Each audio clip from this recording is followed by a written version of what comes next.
All right. Welcome to the Military Retirement Podcast. Welcome Streaming back. everywhere on Facebook, on YouTube, on the Green Logbook, on Military Retirement Podcast, on Military Retirement Podcast Facebook page, everywhere. So, Everywhere. John, good to see you again, bud. How's Good to life see you on too, your man. side of the world? Doing good, man. Doing good. Trying to get through it. Taking extended weekends here and there. Trying to take a little bit more time off. I feel like I have a little bit more of a break and I can breathe a little bit so I can go back to work refreshed rather than feeling like 2 days is not enough. Yeah. So what do you usually do on your days off? So usually there's one day where there's nothing going on. If I have a long weekend, long extended weekend. If it's just a regular Saturday and Sunday, of course, Sunday I'm here for 17 hours. On the live stream? on the live stream. Cook a lot of food, do some shopping, catch up on things. We've got a really weird schedule. I might have mentioned it before. Our dog had some medical stuff going on. So now she's on a 2 or 3 hour stint where every 2 or 3 hours we got to give her some medications, take her outside and do all the stuff. So there's not more than like two or 3 hours where we can take a break and take it together. Yeah. So we try to embrace that, but we do a little shopping, do a little running around. Me and the wife went tooling around town yesterday for a couple hours. Yeah, got some good quality time in, sit on the couch a little bit, relax, read, catch up on podcast episodes on Spotify so I can get those up to date and get those pushed out, all the things. Oh yeah, man. Awesome, dude. Awesome. Good weekend. Good weekend stuff going on. Yeah. Yeah, I love that. So today's episode is going to be all about the folks in the chat, the listeners. We want to hear your story. We're probably going to do like breakouts of 5 minutes each. And it's all about your military or vet stories. It could be something insane that happened, something cool, something crazy, something that you didn't expect after you left the uniform, or even while you were in uniform. So I'm very curious. Last time I did a live stream over on the Green Logbook, we had a gentleman, I think his name was Big Red. He came on and he just had a ton of stories to tell. And I'm like, hey, pump the brakes, man. Let's save some of this for Sunday because you got some good stuff. So anybody out there listening, if you want to share your story, let me know. Howdy, Oliver Rust, 8993. Howdy, gentlemen. Howdy back. Good to have you on here. Yeah, so if you here, actually let's share this live stream link. And if folks want to jump on there and talk about their stories, I mean, I'll be sharing a little bit of mine as well. And John, we can talk about your what you got going on, and even after the uniform, tell us a little bit about your OnlyFans and all that. And then we can kick it from there. Only feet. Only lonely fans, I call it lonely. I'm gonna see if I can do this real quick. Link. Share your. I'm putting the link up right now. Yep, I'm gonna make a little QR code and throw it in the corner too, just in case. Why not? Why not? All right, so 5 minutes each. 5 minutes each. That's it. Tell us your stories. Get it and go. Get it and go. Just like the chow hall line. Get it and go. Good stuff. Yeah. So I guess I'll kick it off with mine, man. Let me see. 22 area barracks, Camp Pendleton, circa 2000 and maybe 2005, 2006. Come back from the E Club. You know, we all had a great time.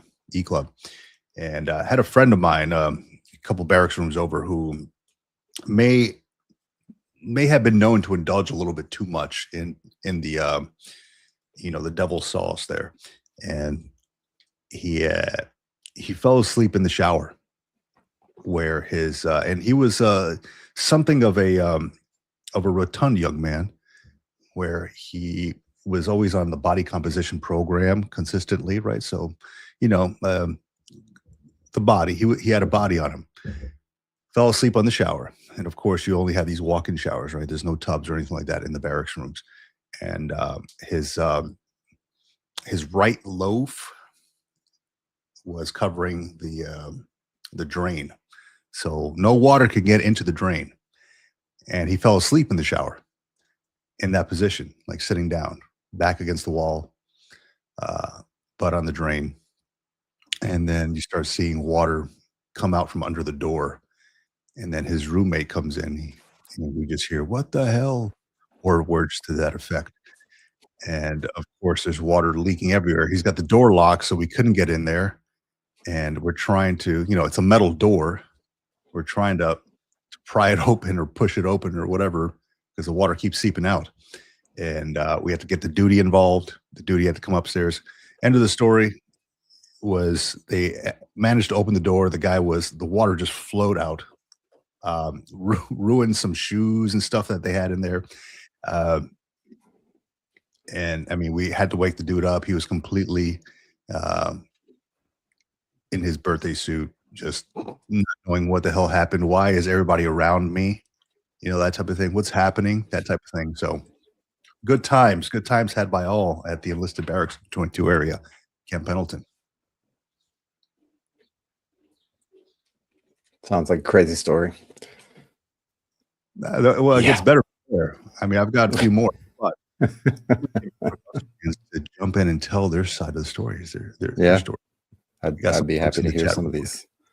Good morning. Yeah. Well, you know, some of them I'm hesitant to share. I don't know if the statute of limitations has passed on some of them. So yeah, that and it's hard to find PG stories, right? Sometimes PG stories, yeah. So that's one thing is we want to keep anybody who wants to share the stories. We want to keep it PG. We want to keep it. I don't want to hear about no physical PG-13. Interactions with PG-13, right? No physical interactions and things like that. We don't want to get banned from YouTube. And you don't want to ban yourself from society. Hey, it's my face and John's face on this. Okay, nobody knows who these screen names are. We got Jack of Trades. Welcome. Good morning, Green Law Book and Chat. Welcome, man. We have our first contestant. we might. Hold on a second. Maybe. Just lurking in the background, this guy. Oh, all good. What about you, John? John, what do you got going on, man? Tell us about your crazy stories in the Army. Crazy stories in the Army. Yeah, I mean, I've had plenty of them. Yeah, no hazing. And no hazing. Yeah, no hazing. For sure. And plenty of them have probably involved alcohol, and probably plenty of them have been pretty reckless. Let me think. So I wasn't always the good upstanding soldier, and wasn't always soldier of the month and all those things. No. Do tell. I think that's like it used to be a prerequisite to be able to become a warrant officer. Is you had to have some kind of bad stuff in your record, and then they'd have to either waive it or give you like the blessing or the weird look with the one eyebrow up. And then they'd be like, all right, cool, you can be a warrant officer. This guy's got a little salt in his drawers. Morning 66 T love.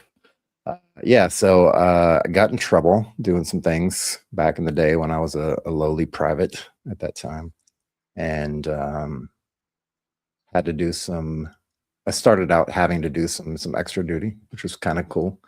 Got to hang out with all the lost toys on the island of my unit where I was stationed at. And I think it was in the fall, sometime in the fall, we were raking leaves and picking up rocks and all kinds of stupid stuff. And we were using, and this wasn't my idea to begin with, but I was there and I had to participate. So we were using a forklift to move a dumpster around so that we can quickly pick up leaves and all kinds of stuff like that. Cool. Not too crazy.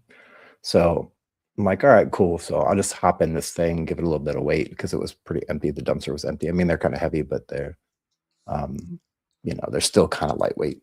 So I hopped in the dumpster. I'm like, all right, cool. Stick it on the forklift. It's on the forklift. We're driving around. We're picking up leaves. Yeah. The driver decides to start raising the fork. He was like, oh, it'd be cool if we could just raise the forklift up and see how high it can go with the dumpster on. And I was like, all right, cool. But I'm in here. He's like, yeah, don't worry. It's cool. It's safe. It'll be fine. Oh, okay. Okay. Yeah.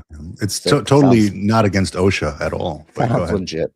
Sounds legit. I mean, I think I was like 18, 19, 20. I don't know. I was pretty young. First you'll year do or what so. you'll do. So, and he's like, nah, it'd be even cooler is if we have it in the air, because I was already up in the air. I'd be like 1 story up in the air already. He's like, no, we can go up higher. It's fine. It'll be safe. The thing's safe. We've already been moving around with it. Nothing happened yet. All right, cool. He's like, I'm going to raise it up to the 3rd floor of this building, and I'm going to park in front of this building and raise it up to the 3rd floor. And once you get up to the 3rd floor, like whatever window it happens to be, whoever's barracks room it happens to be, just scream in the window really loud. Like, okay, cool. Sounds legit. Let's do this. Yeah. I'm all about freaking people out. So lo and behold, we get it up in the air, and then that's when things went wrong. And somehow, some way, the dumpster tipped a little bit, and it started sliding off the forks. And mind you, I'm still inside the dumpster. So in the dumpster starts to slide, flies right off the forks, goes straight down to the ground, hits the ground. That wasn't the worst part of it, because I somehow survived that. But then the dumpster decides to roll over. I'm already like, I dove into the dumpster because I was like, I don't know what's going to happen. But if I'm inside, but the dumpster was at like what? How many stories high was it when it fell off? 3 stories. 3. You were inside. What was inside the dumpster that broke your fall? Like cardboard? Leaves and stuff. Okay, so landscaping crap. Yeah. Okay. I dove into I ducked into the dumpster. I was like, if nothing else, I'm going to be inside the dumpster. I'll just try to push in the sides and hold myself in here and see what happens. And like, what else am I going to do? Jump out of the dumpster 3 stories up? No, thank you. So, and this was in I imagine, so barracks, right? Probably a parking lot, maybe some landscaping. There was some landscaping. It was right in front of a barracks. They had like this little quad area in between, which was grassy, and then they had some grass on the side and stuff. So it wasn't too terribly crazy. I think I hit a grassy patch when it came down. I don't know. It was moving pretty fast. Anyways, that was. Yeah. It Go was. ahead. I don't mean. It wasn't the worst part. The worst part was as soon as the dumpster hit the ground, it started to roll over. I guess depending on which side was the heavier side, it started to roll over. I was like, all right, cool, let it roll. Whatever, it rolled over to the part where the flat part of the dumpster was on the ground. The open part was right here on the side, and then like the little door thing was up above it, right? So it rolled over. My leg was laying outside of the dumpster at that point, and then the door thing just said "gook" and cracked one of my lower bones on my leg. It could have been a lot worse, man. Wow. It could have been a lot worse. It was a lot of close calls like that in the Army. Needless to say, I was not doing any more extra duty, or at least not physical labor duty. After I went to the doc, went and got a cast on my leg and got some crutches and all that fun stuff. Yeah. And I went and talked to the sergeant major, and I was like, look, he's like, well, here's what's going to happen. Hold on a second. I know you didn't walk into the sergeant major's office and say, look, I know that's not what happened. That's not how that sequence of events went. He was basically like, okay, so we're gonna wait until you're out of your cast, and then you're gonna come back and finish your extra duty or whatever it is, week or 2 weeks, whatever it was. He's like, that's the way it's gonna happen. I'm like, look, I don't want to do that. Like, I'm trying to get this stuff over with. He's like, yeah, but this thing happened. You broke your leg, and now you can't do physical duty. So I was like, well, what else can I do? Is there anything else I can do? He's like, well, let me think about it. So he thought about it. He came back and found me, and he was like, okay, this is what I'm going to do. I'm going to put you in the S4 office. We got a SOP that we need to write from scratch. He's like, you're going to sit in that office for the next 2 weeks and literally sit down and write the SOP and put it together and get it prepped so we can get it printed. So I got to spend 2 weeks in the S4, which is the logistics office at the battalion level. Wrote the SOP up, got everything squared away, got to make good friends with the S4 lieutenant who was there, who was in charge, and the NCOIC. Shortly after that, got pulled into a deployment to Bosnia, and then got pulled into the 3 shop shortly after that because they already knew me at the headquarters up at the HQ. Yeah. So, well, there you go. And then that It set me sounds on like it my worked out path for to you. greatness. It was the bad thing that happened that put me in the right direction. So it all because of a dumpster fail, like yes, that set you off on the good footing towards greatness. Okay, started from the bottom. Now you're here, right? Bottom of the barrel. So real quick, just hitting the comments real quick. Oh, Navy Cop, welcome. Morning, gents, out in Coeur d'Alene. I think that's how you pronounce that. I don't know. Coeur d'Alene, Idaho, for the weekend. Getting ready to check out and head home. Check out and head home in a few. That's right, house hunting. That's awesome, man. Well, congratulations out there, man. Hoping that you find something that you love. Good. Jack for Trades. My first time driving a Hempt, H-E-M-T-T, towing ammo trailer. Go out the gate, shortcut and turn, and almost took out the colonel watching us leave. Just one story of many. Let's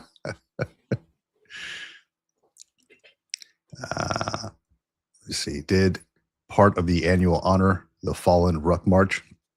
2 of 5 miles because I am in some of the worst physical shape of my life. Met a bunch of great vets and vet nonprofits in the area. Okay. Oh, you mean like now, like recently, not when you were in the Navy. Okay. Got it. Well, good stuff, Beautiful. Man. Beautiful. Morning, Combat Bulldozer. Morning. All right, we got Brian, aka Gunny, on the line. Let's bring him up here. Gunny, I'm going to put you in the middle here because that just seems like the right thing to do.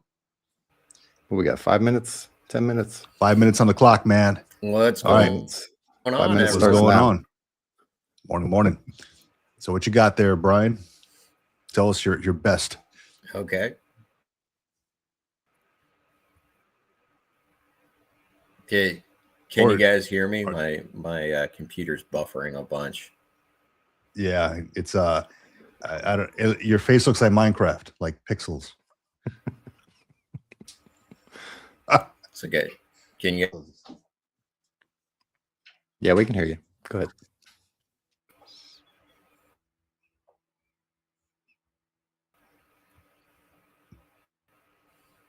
Okay. Bad this morning. All right. I think you're buffering, dude. So I'll tell you what. Let me let's figure this out. Thanks, AT&T.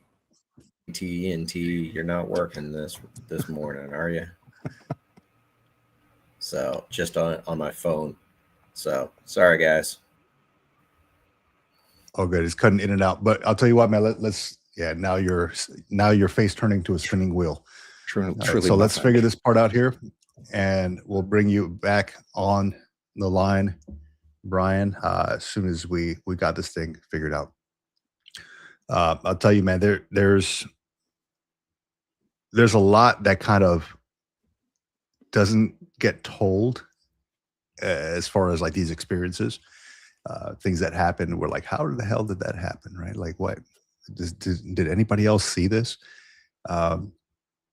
There was a point in time where that same Marine that I served with, a couple barracks rooms down, this gentleman, we had the bright idea one Friday after work to go to the Home Depot nearby and get, it was like, I don't know, 100 feet of hose, something like that, some duct tape, a funnel, and then hit the liquor store afterwards.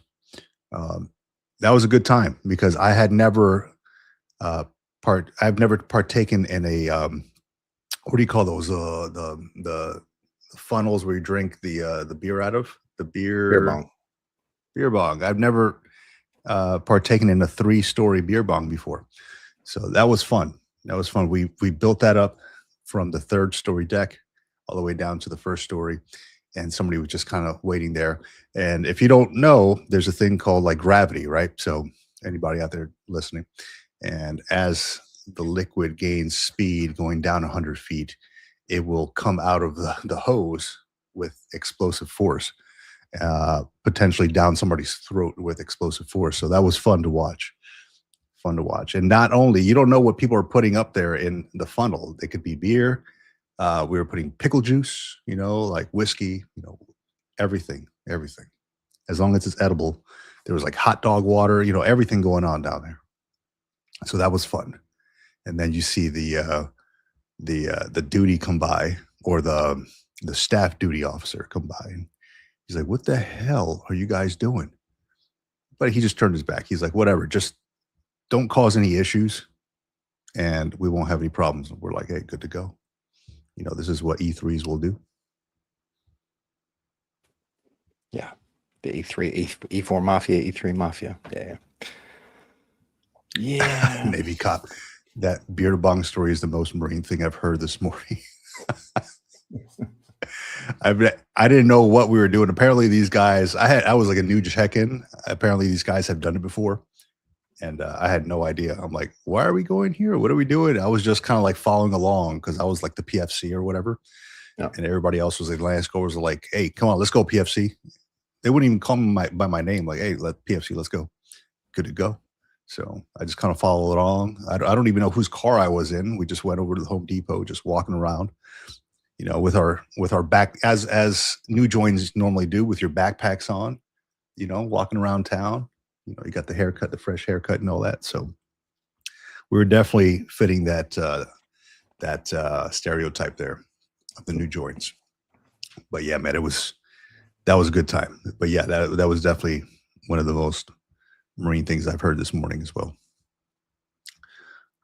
Brian Hahn, dude, I don't know what's going on with your internet. We got to get that rectified. Get that man some Wi-Fi. Yeah. Navy Cop says, did watch a forklift take a swim in the Persian Gulf during in unrep? Brakes failed or something. Didn't get the whole story on it, but thankfully it wasn't carrying a load at the time. Well, that's good. I mean, those things are expensive too, man. I mean, they're heavy and expensive. So it's not, it's on somebody's CMR or accountability report. So somebody's going to have to answer to that afterwards.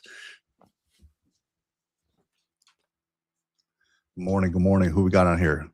Good morning, Combat Bulldozer. Good morning, Jack of Trades. Good morning, Homebody Miss Katie. Good morning. Good morning to all. Yeah, so today is all about your stories, not just mine and John's, your stories. We want to hear from you all. We got the QR code right next to John's forehead. And no, other hand, dude. Other hand. Other way. Other way, John. There you go. There you go. We got the QR code right there. Got my video flipped. Okay, cool. Sick. On set. And just click on or take a photo of whatever that is, that QR code or however that works, and it'll take you to the live stream here. If you care to share your story on the live stream, and please have good Wi-Fi, then feel free to jump on and tell us in a 5-minute limit what your best military story is. It'll either bring you to the live stream or it'll bring you to my eBay marketplace. One of the two. Either way, I mean, if you show up to the eBay, buy something, whatever. Love yourself, says Ohio gozaimasu, buenos dias, good morning, Vic, John, veteran, semper fidelis. Absolutely. Good morning to you as well. Great to have you here. Let me see here. Navy Cop, we sent a new check-in to the Auxiliary Machinery Division up to the medical officer, female lieutenant, to get 3 feet of fallopian tube for something we needed. She was a good spot. Gave him a foot of tubing. Fallopian tube. I will tell you, I did catch. So I at one point I was in charge of, I don't know if folks out there know what the ghee dunk is, like the coffee mess. Or the soda mess or whatever. It's a lot of offices have them. Like when you get people that come by, they can buy like chips and cookies or whatever the hell it is, drinks and all that. And in turn, they pay. Usually it's like you put it in a coffee can or whatever it is. So I was in charge of that at one time. And, we just had done a Costco run. So it was completely full. And I knew, because I my office is right there. I could see people coming in and going, buying stuff, dropping money in there. So I'm like, okay, we probably got like a good $100. And this money was to offset the prices for the Marine Corps ball for the E5 and below. So we were just kind of like our fundraiser thing. So I'm going in there and I check it at the end of the week on Friday, every Friday. And I take accountability. I had my little notebook, my little green logbook and all that. And I'm checking this trash. I open up the freaking can and there's nothing but, there's no money in there. There's a couple like coins, you know, maybe like $3. And I'm like, I know we got like $100 in here. And there's a piece of paper that says IOU on it. And on the back, it has like writing on it. And I'm like, what the hell is this? So one of the Marines in the unit was treating that coffee mess like his own personal bank account, saying that he needed to borrow money. So he wrote an IOU on there and took like $100 out of the coffee can. I'm like, hey dog, this is not what that's for. You know, you're essentially stealing the money. And I have a feeling like you're not going to be able to repay it back because I know what your financial situation is. So let's give it back. So yes, don't treat coffee mess funds like a personal bank account. Learn that. Let's see. Jack of Trades says, my best violates terms and conditions. Don't get us kicked off of YouTube, man. Don't. I already had somebody, I think I had somebody report me at one point. They just didn't like my video. He said, watch our two medics working the 203 range, try to cross a high creek and the ambulance Humvee float away around 100 yards before it beached. Tony Slaughter, welcome to the live stream, dude. Welcome to the live stream. See, I'm trying to pull up a photo on here that I had.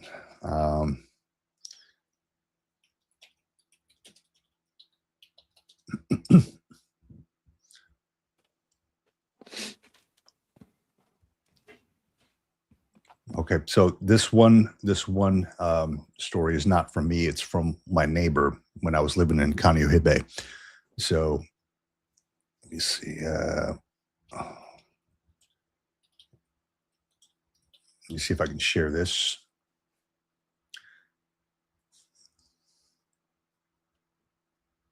Okay.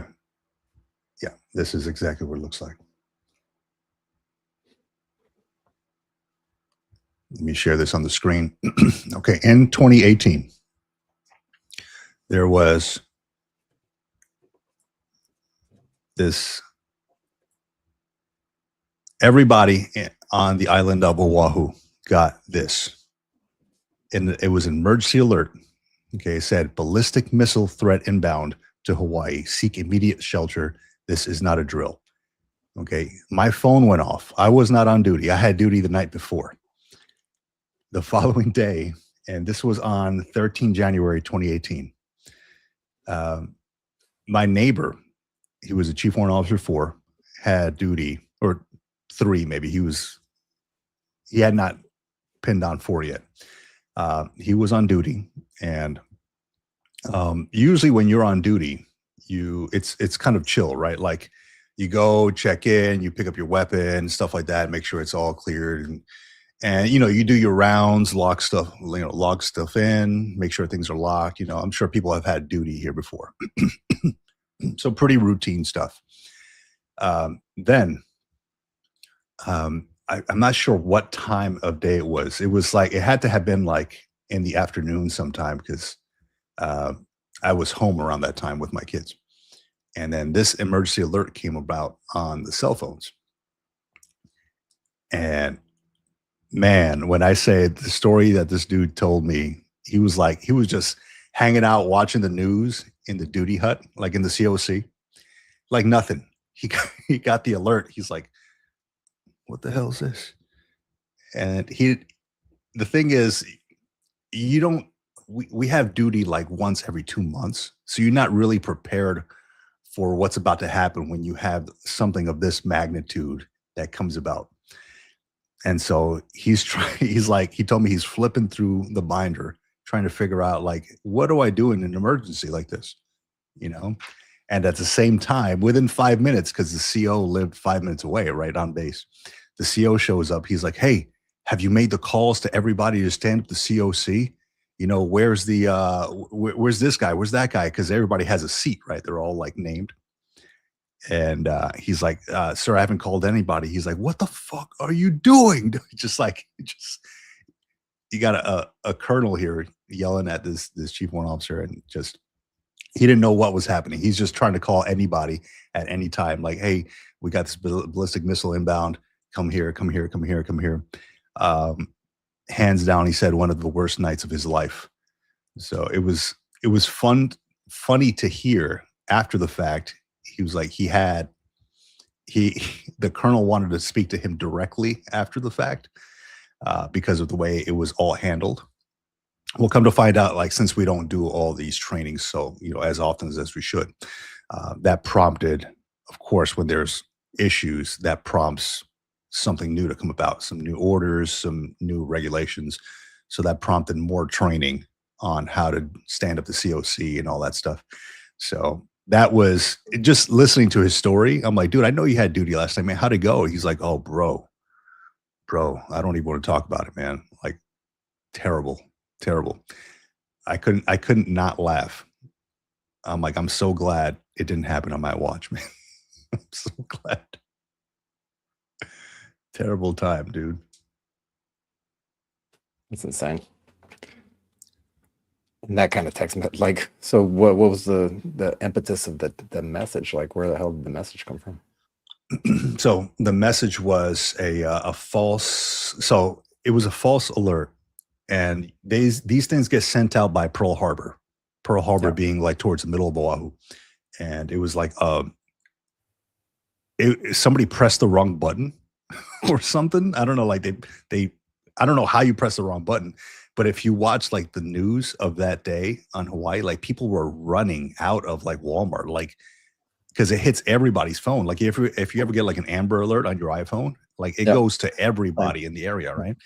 And so you just see like people like running out of like Targets and Walmarts, like seeking shelter. Like I grabbed my kids and I got in a closet. I'm like, "Hey," and I'm trying to call my wife because she's at work, and I'm like, I couldn't get through. So I'm like, just in case, I guess this is it. Like it was a very like sobering moment. But then when I got like, I don't know if there was a message after the fact. I can't recall. But I think there was a message that came to everybody after the fact saying false alarm, or whatever. But man, within those 5 minutes, it was like just waiting. Crazy. It was a strange time because Oahu's not that big. And if you got ICBMs coming in, like those things are going to take some things out. But yeah, it was just a false alarm. Crazy false alarm. But yeah, it's thankful it was. I wonder who got fired that day. Oh, I hope somebody did. That's crazy. Yeah. Jump in here real quick. So you got what the hell do you have on that? Oh, you got something on the background here. Okay, don't worry about it. Don't worry about that. Homebody Miss Katie wanted to share a resource recently learned more about last night. Attended premiere of the Some Function documentary and had the opportunity to learn more about the Oscar Mike Foundation. Oscar Mike, is that the same Oscar Mike Radio? I think I met those people out at Mick when I was out there.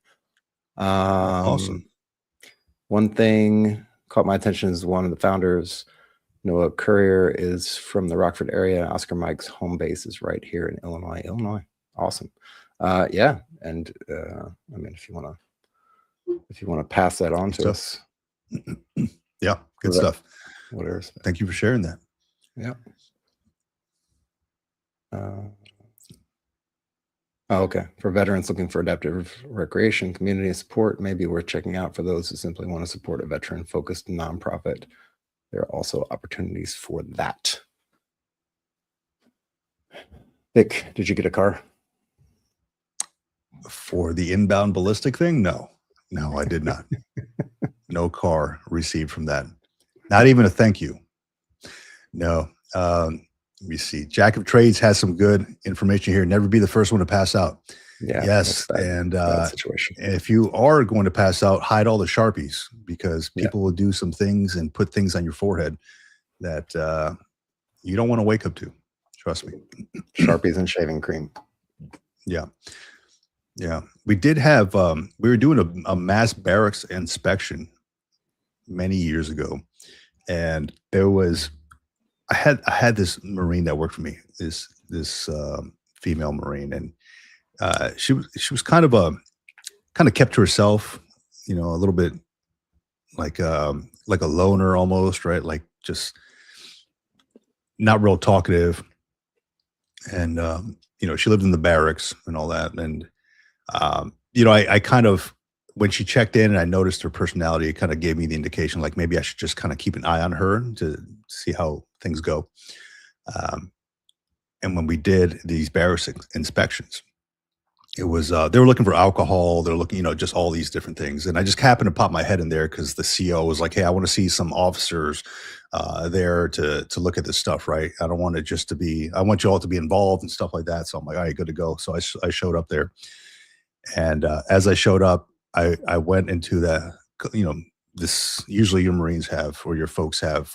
They're on right next door to each other in the barracks, and I walked into her room and she's there, and then a couple other people are just doing their inspection stuff, and they lift up the bed, so there's storage under the racks, right under the beds. They lift up the bed, storage there, and she had, and you hear her scurrying and shit like inside of a cardboard box.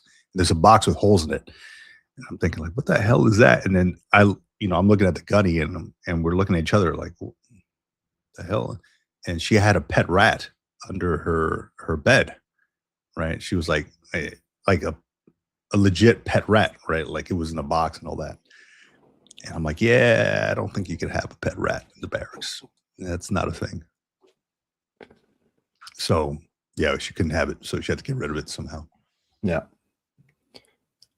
Yeah, I don't have rats. I don't have pet rats. I do have an interesting story, and I want to bring this guy to the stage real quick and introduce him. This is Harold.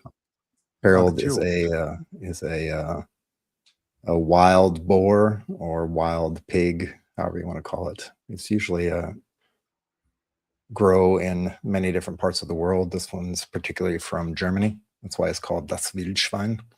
You can identify them by their funky little tusks that come up from the bottom and go straight up. I think so this guy was in a Disney movie, I believe, probably The Lion King or something like that. I forget which one he was in, but pretty famous.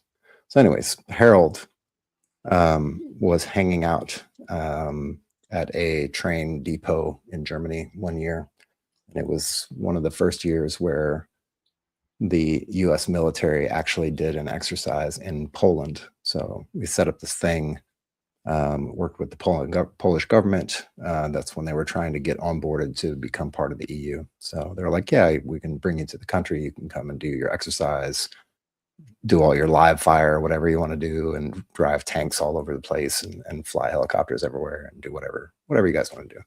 So we set up a huge exercise. It was a corps level exercise, meaning basically the entirety of most units in Germany at the time, and also other partner nations came to hang out with us as well. So anyways, this guy was in the train depot in Germany. We had loaded up all the trucks, all the equipment on these trains, and we were sitting in this train depot for hours and hours and hours waiting to take off for our multi-hour long journey up to Poland. And I think we were there from early morning, so it was dark in the morning until late at night, maybe 11, 12, 1 a.m. We were literally sitting on the trains for most of the time because we had already done the loading, preloaded everything. Looking out the window of the train, sitting there, hanging out with some of my army folks, and I saw a pack of these guys, him and some of his family members, running around the train yard. They're just running back and forth and doing random stuff that wild boars do. And this guy, for some reason, I don't know if he saw a shiny thing on the side of the train or something, But he stopped, he turned, and he beelined for the train, like from, I don't know, hundreds of yards away. He just beelined for the train full speed. And he was going, coming across the train yard, the train depot yard there. And he ended up stopping at the train abruptly. And basically he ran straight into one of the wheels of the train and headbutted it and knocked himself out cold. And we couldn't get off the train, but we were all looking out the window to check it out. Eventually he came to, he got up, he rejoined his clan, and they went on to do great wild boar things with their lives. But that was one of the funniest moments that I've ever seen in the military from wild animals.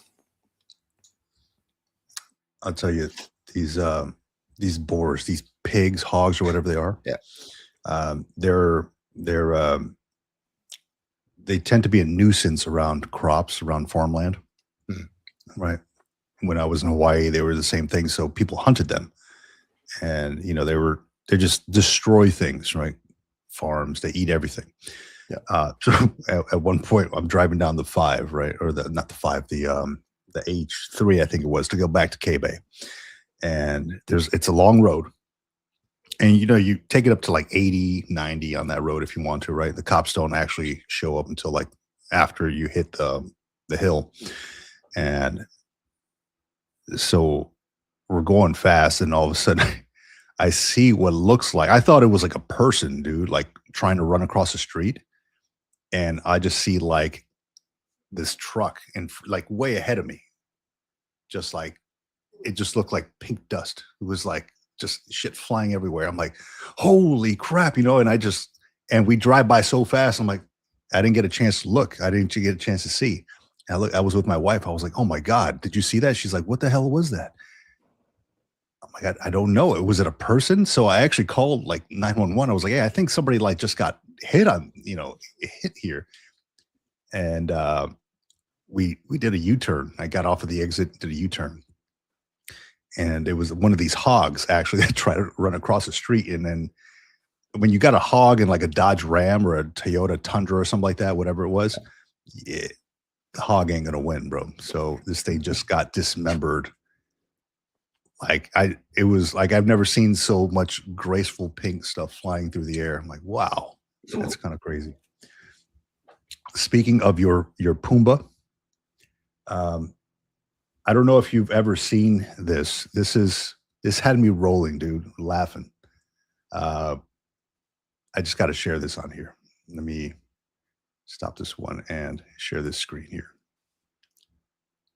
And let me know if you can hear this, okay? So this is what the Lion King actually means when they sing their song. That's Zulu. That's Zulu. South African. Can you do that? Yeah, I can do it. Do it. So you sing it like Dancing Gonya Magiti Baba. You were way off. Ingonya Ma. All right. What does it mean? It means, look, there's a lion. Oh my God. You're joking. That is not what that means. That is not what that means. That's exactly what it means. That's what it means. Look, there's a lion. Oh my God. Look, there's a lion. Oh my God. It's a lion. Did you know that? I did not know that. Not at all. Look, so when everybody's thinking that they're singing something so graceful, like in African language, whatever. Look, there's a lion. Oh my God. Oh man, I saw that. I couldn't stop laughing for the first time. Oh man. What do we got here in the chat, man? We said we got oh man, a couple of things here. Let me go up here. Marcus Aurelius, welcome 2025. Eyebrows get half shaved off of this Echo pass out first two. Hey, it happens, dude. Just don't be the first one to pass out. Jack of Trades, back in my day, it wasn't Sharpie and shaving cream. It was Nair and the pens that surgeons use to mark you. Oh man. Where do they get these things from? Is there like a surgeon store nearby? Said I was in the guard with crazy rednecks from Tennessee and Georgia as a 13 Bravo shooting 8-inch artillery, a wild group of guys, but could hit garbage cans at 20 miles. Excellent. Backwoods Law. Good to have you, buddy. Welcome, welcome. Welcome back. And welcome back, Army Grunt. Yes, U.S. Army grunts in West Berlin in the 80s. We called them Grunwald hogs, or I don't know, Grunwald hogs, maybe. They were there everywhere in the forest. And those things are fast, man. Like if you ever watch these hogs run, like Hawaii has a ton of these. So I'm driving down the highway. You can see them like, because there's nothing but like forest on the road next to the road in some parts. And you just see these things like just fine, like running full speed, and they're like, holy crap, they're actually like kind of keeping up with the cars at some point. Yeah, it's they're fast, man. They just can't turn as quickly. No. So like my friend found out when he hit the side, the train wheel. He wasn't able to hit the brakes fast enough. That's part of like the safety briefs when you're over in Hawaii. The safety briefs are like, hey, don't swim in rip currents. And if you encounter a hog, like run like in a zigzag or like turn diagonally, because they can't turn effectively. Yeah.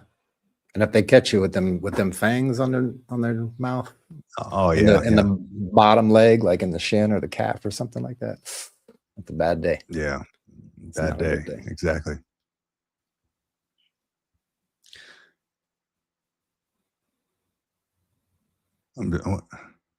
I gotta read this out here, man. Navy cop logging off. Turns out the hotel night desk guy stole $200 and took off before morning, helping out the current staff and manager with reporting to the cops and guy getting trespassed civilians.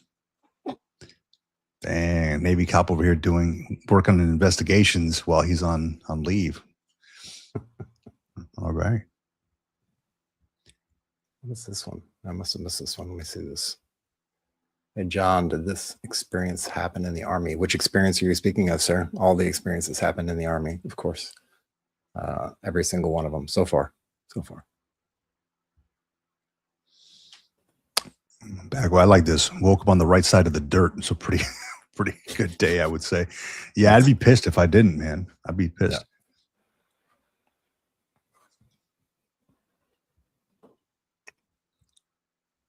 They're not faster than 5.56 or 7.62. No, they are not faster than 5.56 or 7.62 rounds. Fortunately. Yeah. So, and it's great to see it sometimes, like when you're driving around out there on the island and you see like these hogs that have been like, they're just kind of spread out on the back of somebody's truck. Like, oh man, they're not specifically like those hogs, like just regular pigs. I guess people buy pigs and then they roast them or whatever, but you can tell there's some good eating going on. I did not chase down any hog. No. There is, I have seen this company, several companies, where you can actually get into helicopters and take like 50 cows and go hog hunting from the helicopter. It looks freaking awesome because they're, the feral hogs. They're invasive. So it looks like a fun time.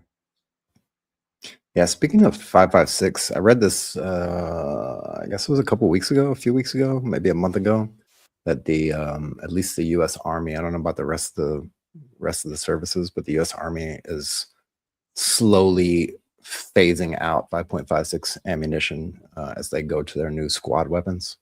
The new squad weapons will be 6.8 by 51 millimeter rounds. So 5.56 is going to be a thing of the past soon enough. Really? Yep. Now everybody's got a new gun that they have to get to put on their shelf to catch up with the rest of the assault rifle people. M4 is not a thing anymore. I tell you that one of my neighbors, when I was living in North Carolina, had just moved into a new house out there. It's like a nice neighborhood, right? I had a neighbor across the street. He was a retired sergeant major. And this dude has some stuff going on, right? Like he had this, it was like a 5-bedroom house, like these homes in North Carolina are huge, right? Like ours was like maybe a 4-bedroom house. His was a 5, a little bit larger than we had. But he lived by himself. He was like newly divorced, lived by himself, and this huge house. And you know, he had a couple of guest rooms. Like he invited me in at one point, and he had one room. It was a huge room. It was like a 20 by 20 room or something, dedicated to his armory. And he just had like weapons all over the place. I'm like, oh, this is freaking insane. Like I know where to go now if there's like some kind of apocalypse. But I invited him to my house. So my house had a view of the entryway of that subdivision that we lived in, like the front gate and all that stuff. And we went up to the attic. And the attic was unfinished, so I was like showing him around. I'm like, yeah, I kind of want to make this into a bedroom and stuff like that. And he's there by the window, and he's looking outside the window, and he's like, man, you got some clear views here of the avenues of approach, man. And I'm like, Okay. I'm like, hey, dog. I'm like, hey, dog. He's like, yeah, man, we can really like, he's like, shit pops off, man. We coming up here. I'm like, Right. right on, man. I was like, do I need to get this guy out of my house or what? Like, what's happening? Good dude though, man. Good dude. Always barbecuing, inviting us over. You know, great guy. Great guy. Yeah, but you get those folks out there, man, with those you know, they got that weird twitch in their eye. They're like, yeah, avenues of Preppers. approach. Yeah, and I'm like, hey, I go, hey, Sergeant Major, maybe we could have intersecting lines of fire here between your house and mine, and you know, Or get him a t-shirt that says chill, bro. chill, bro, right? Still in the fight. Let's see, U.S. Army Grunt, when we were night training, that was part of the safety brief, what to do during night training or bivouacking. Normally one NCO had 45 cal with ammo for that reason. Also, I am both a fan and not a fan of the word bivouacking. Bivouacking. Yeah, especially during night training.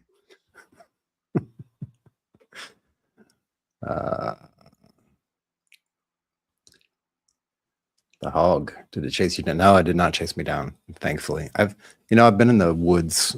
Spent many moons out at Grafenwehr training area, Vilseck training area in Germany as well. Most of the Army folks know where that's at, and there's tons of hogs out there as well. And they would be around our sites, and at night we'd have to keep an eye on them. And yeah, they'll chase you around and be annoying. But no, that particular hog did not chase me down. We were stuck on a train, getting ready to head off to Poland, and it was a whole brigade worth of people on a train, I think maybe more. And it just happened to be looking out the window and happened to see this hog come running across the train yard. And then I heard the thud. And I didn't have a camera phone at the time, unfortunately. So See that? And he's asking what part of Poland. So I have to dig through my memory banks. I know we were near Warsaw, but not too near. Maybe about an hour away from Warsaw.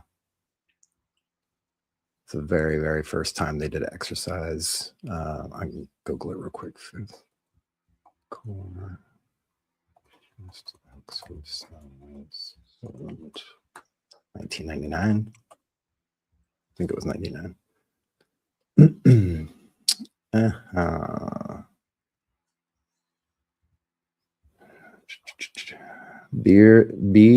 Bydrusko near Poznan, Poland. Bydrusko. That was where the Corps headquarters was. But yeah, I think we were like an hour and some change away. Tony Slaughter's asking some very pointed questions, man. I know, right? I think he was there. I gotta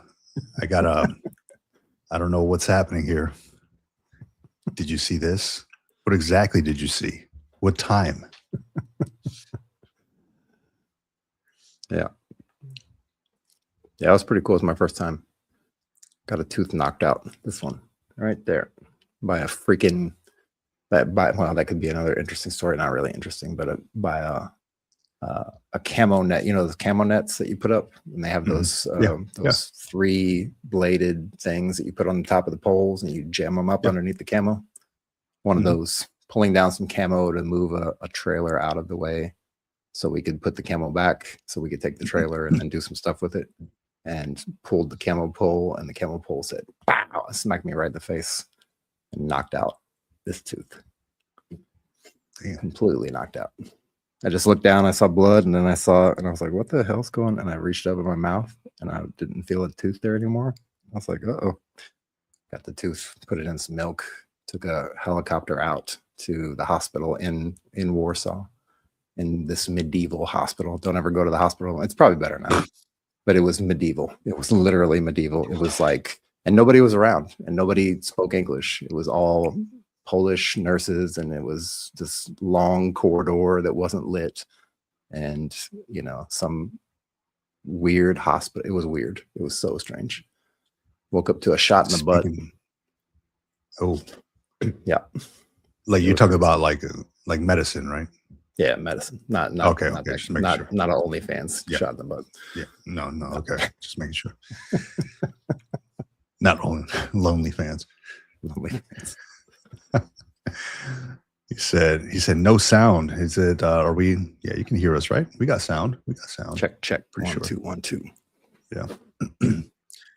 Good. Yeah. It's always fun going to these different locations. And what I found was like when folks go to maybe Oconus, folks tend to lose their mind because they're away from the U.S. Yeah.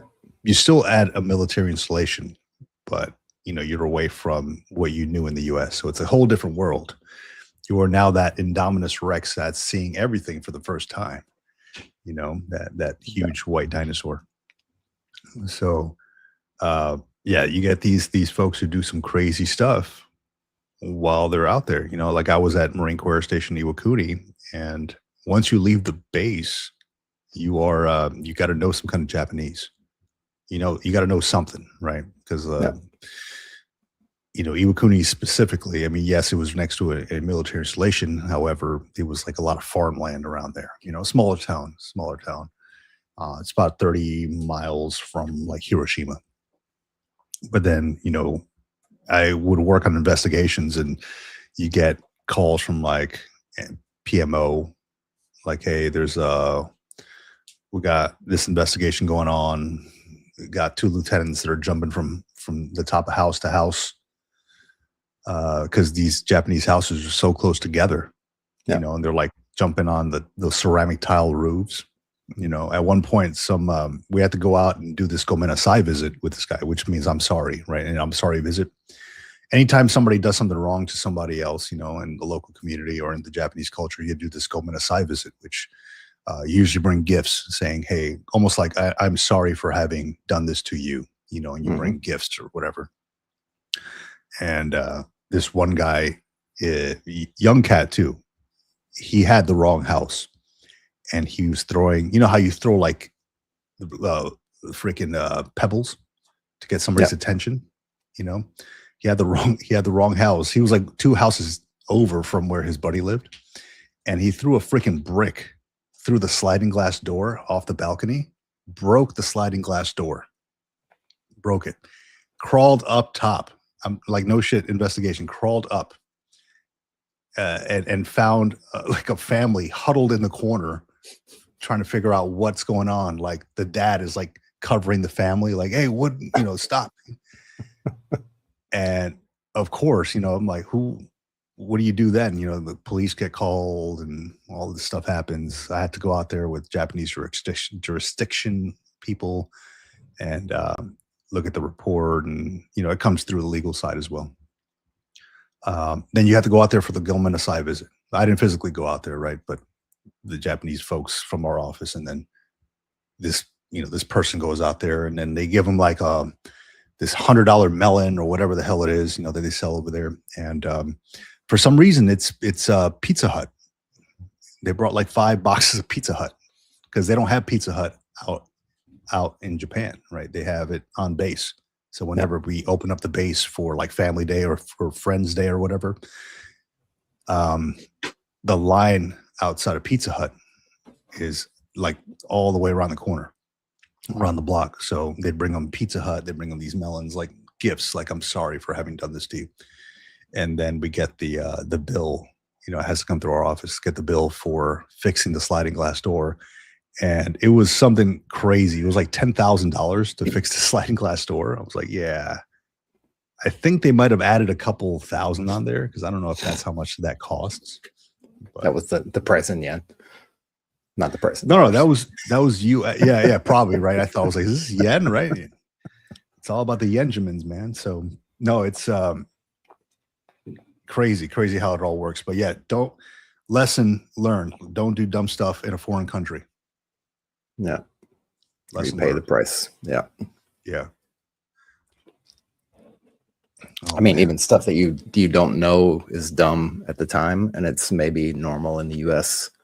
and it's not so normal overseas. Like I remember a couple times where we had, usually when we go and do exercises, we have like refuelers. Those are our logistics folks, and some of them are specifically refuelers and fuel handlers and stuff like that. And they would set up these refueling stations. So we'd be out in the middle of nowhere, Germany somewhere, or, you know, wherever we happen to be doing exercises at, usually in Germany. And they'd set up these refueling stations. So basically what they do is they have the refueling truck, the great big refueling truck, and then they have a smaller refueling truck, and then they have like this big tarp that they lay on the ground.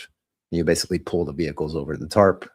They put down the drip pan or whatever to catch anything else, and then they refuel the vehicles. Well, in Germany specifically, if you drop any fuel on the ground, on regular ground, you have to send up a report to let everybody know in the chain of command, and then the chain of command has to report that to the German authorities.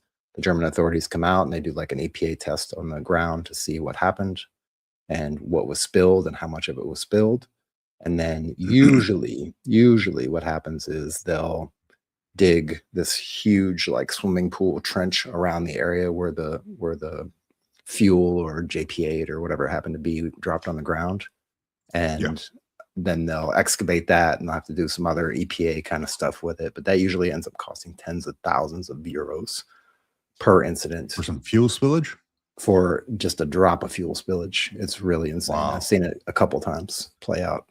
And the commanders get pissed because they have to go through all that paperwork for one, and then they got to fork out all that money over to the Germans to clean it up. It's crazy. Yeah, I can imagine, man.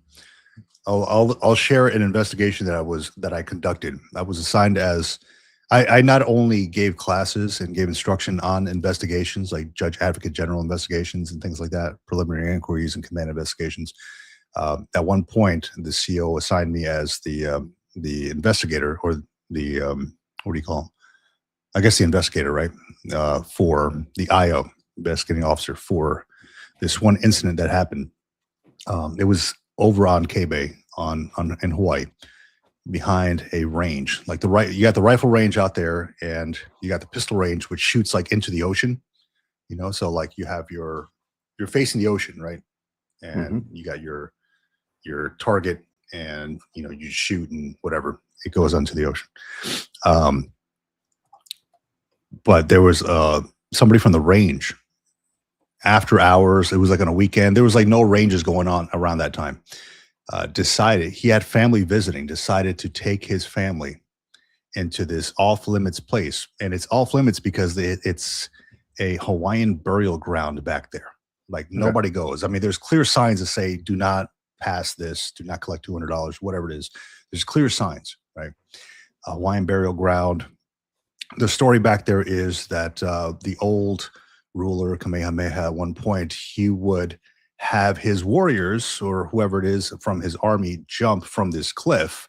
And if they survived, they were worthy enough to be a part of his, whatever, his circle, his people.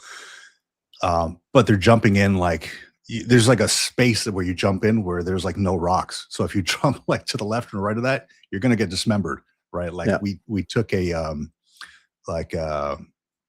not a staff ride. It was a, like an officer outing or whatever it is. We went to PT and we ran back there because there's some trails, and we kind of looked down, and there's, you know, we understood the story. We heard the story of it all. So this range guy, he took his family back there, knowing that it was off limits. At that time, this dude's father has a heart attack while he's at the top of this hill. And this guy's like, crap, what do I do? I'm not even supposed to be up here. Went back down, to try to get a four-wheeler to get his dad back down, right? Like off the mountain. He knew he wasn't going to make it back in time because it just took too long. He couldn't find the keys or whatever. So he called for assistance. They had like a helicopter come in, lift the dad up or whatever it is, take him to the hospital and all that stuff. And then he tried to clean up the mess. He's like, yeah, how's this get reported, et cetera, et cetera. Of course, they're going to report that if you got like the helicopter coming to pick up a body, somebody, yeah. The guy's still alive, right? Coming to pick somebody up off the mountaintop from a restricted area. So when you're in the investigating officer, you have to go and ask these questions. I sat down with the guy and not a lot was said, of course, right? Because he's like, yeah, do I need to get an attorney? I was like, well, do you feel like you need to get an attorney? Like, I'm not saying you don't have to. You can do whatever you'd like. These are the questions I need to ask you per the investigating officers, so I can make my investigating officer's report. But yeah, I mean, talk about being at the wrong place at the wrong time, man. Like heart attack on top of a mountain and a restricted area. Dude's running around with his head cut off, trying to figure out what the hell to do. Just terrible all around. But hey, end of the day, don't do stuff you're not supposed to do, man. Especially in restricted areas. Yeah. Don't get caught in the wrong place at the wrong time. And be the last one passing out. Yeah, don't be the last one passing out. That's great advice. So who gave that advice, man? Somebody up there. Yeah, somebody. Yeah. So good stuff. Yeah. Let me see. Yeah, if anybody has any good stories, we'd love to hear your stories of your time in service, maybe even outside of service. I have a good friend of mine, really good friend of mine, and I believe him when he tells me this because it's something that happens. So he said that he was walking with a pizza in New York City, and he fell, and Bill Murray walked up to him, ate a slice of the pizza, took a bite, and he put it back down on the pizza, and he said, "Nobody will ever believe you," and walked away. And he tells me that story. I was like, I don't know if I believe you, but I have no reason to doubt you because you've never lied to me. Yeah. But as I understand it, just Bill Murray does these type of things, right? He just goes around and just shows up places. I think he's got a house in South Carolina somewhere. He lives in Charleston or something. Oh.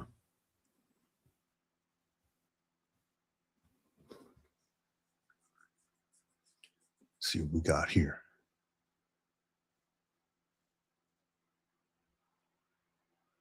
Looking at some of these comments here. I think we're caught up on, maybe not, man. Let me go up here. Backwoods. God forbid it wasn't in, I don't know what the hell that, Wasserschugabit. I'm sure. Wasserschutzgebiet. Okay, he's sure that he spelled it wrong. I'm sure that I pronounced it wrong, man. Yeah. Holy yeah, crap. Put the correct spelling right underneath that. But yeah, that's even worse. That's a protected water area, basically, is what that translates to. Yeah. Yeah. So I will say I want to give a quick shout out to my brother Mike. He's here listening. He's in the live stream somewhere, and I know he just stepped out of where's Waldo? The room here. Like where's Mike? Where's Waldo? So he's over in the living room right now, and I want to give him a shout out. He's Navy Chief Petty Officer. He's visiting today from Florida. Navy Chief Petty Officer. He'll be retiring here in a few months. And so shout out to him and all the folks who are retiring, who are listening in and retiring this year. Shout out to you all. It's not an easy transition by any means. It is a major shift in your life for you and your family. But damn, once you find your way through that, navigate, that first phase of feeling that loss of tribe and camaraderie and all that stuff, the world opens up for you, and it feels amazing because you do now have the freedom to do what you want to do on your own terms. So shout out to all these folks who are about to embark on that journey.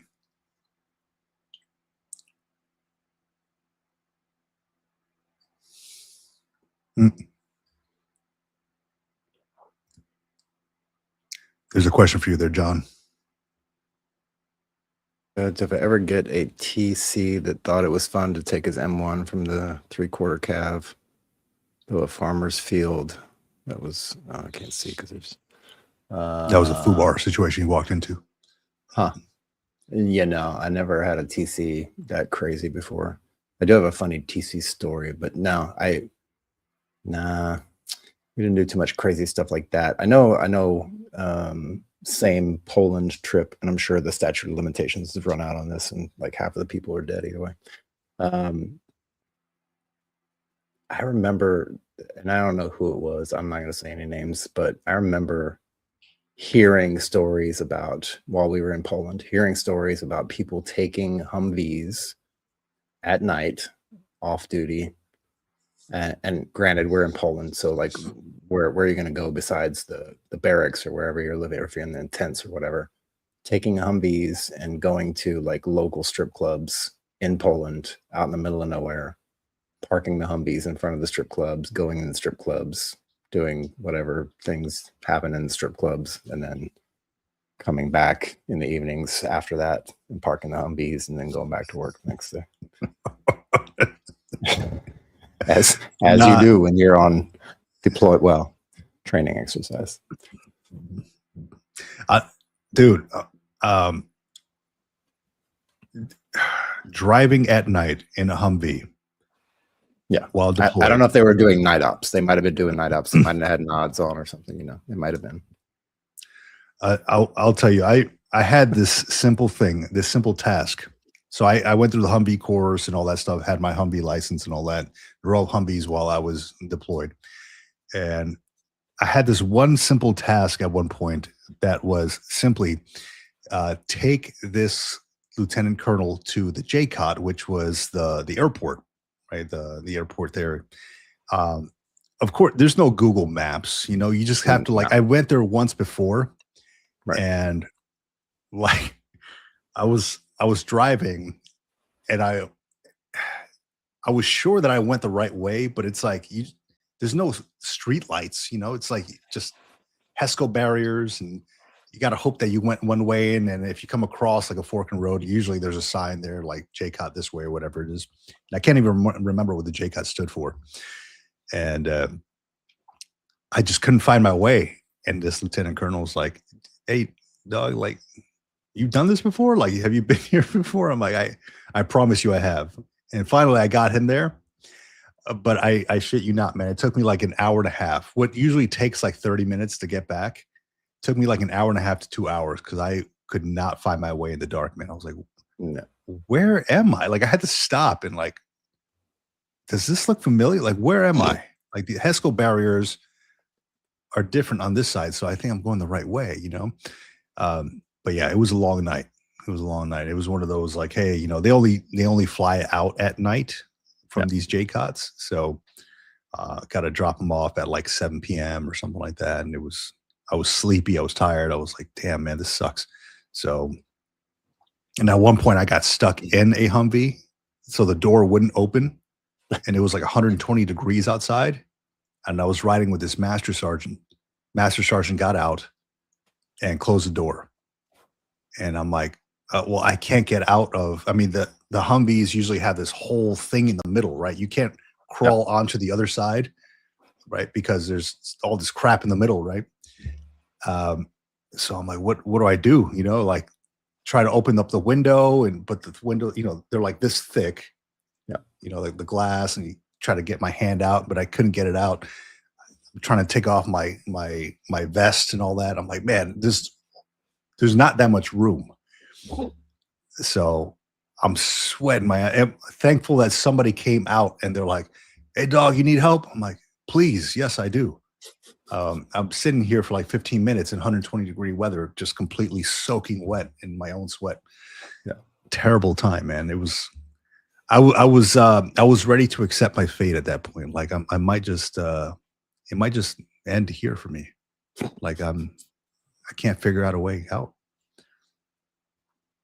Man. Yeah, Backwoods Law says bringing up the statute of limitations. This must be good. Yeah, you got to make sure you're within the regs, man. Tony Slaughter brings up a good point here. Travel a lot when you get out. Absolutely, man. Travel. It brings a lot. up a couple good points. Yeah. This summer, dude, is the summer of Space A. I'm going to be using Space A, seeing how far I can take it. So I'll be documenting that from the time that I submit the paperwork to the time I get into or on the manifest and get on the plane, get off the plane, etc. So I'll be covering all that stuff. So it should be good. It should be a fun time. And I won't be doing it by myself. I got my kids with me. So if you plan on traveling with kids, yeah, should be a good time.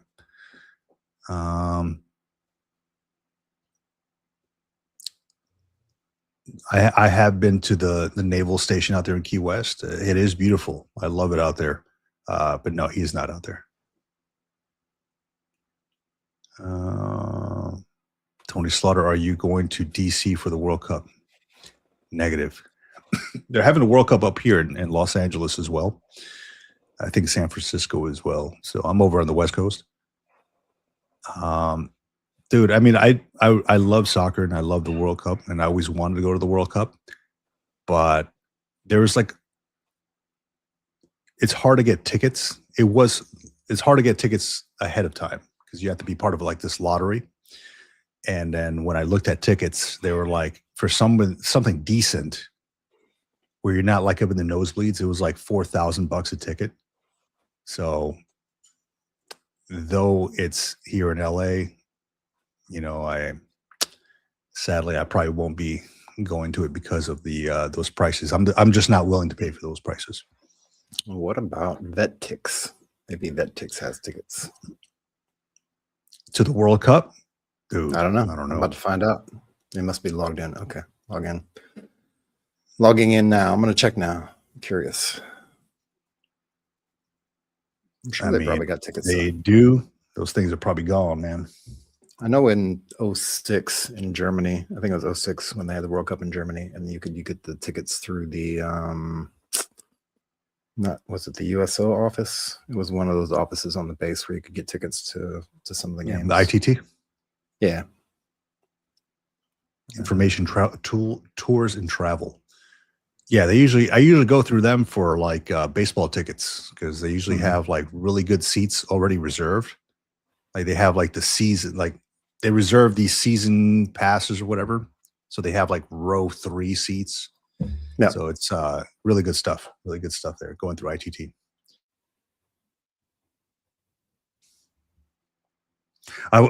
John, you know what, man? I went to this this vet. I don't know if it was like a mixer networking event, whatever it was this past week. And you never know who you're going to meet at these places, right? Like I just happened to be at one of these tables. You know, like it was in this big lobby, like good area to be in, right? Like a lot of the outer lying areas of the lobby was a few nonprofits that had like their table set up with a representative to talk about it. And they had these little tables in the middle. So I stood there at the table, I had my drink, and this lady stops by. She like puts her bag down. She's like looking through something on her bag, and then she's looking a little like, you know, just kind of standing there. And it was kind of awkward. So I go, hey, so what do you do? You know, like who do you work for? And she happens to be like the public affairs officer or whatever for all of the American Legions across all of California. Okay. I'm like, oh, no crap, you know? So, and then she introduced me to this other dude who runs these other veteran organizations across different counties. Not expecting to have to meet these folks, right? And so I brought up some ideas that they could potentially use at the American Legion or even VFWs. And she's like, huh, you've got some good ideas. Let's connect, you know, things like that. So it's worth it to go to these networking events. Like you never know who you're going to meet or what they're about. This lady just happened to stop by. I would have probably never talked to her in any other situation. Yeah. Or even the other dude who stopped by. But he gave me some good information on schooling. He gave me some good information on. I brought up the idea of podcasting and YouTube studios within the VFWs and American Legions. Like, hey, have an office in the back. And he's like, while we look at that, he's like, right in his office building where he works, he's like, they have a soundproof video and audio studio that never gets used. He's like, do you want to use it? I go, are you inviting me to use it?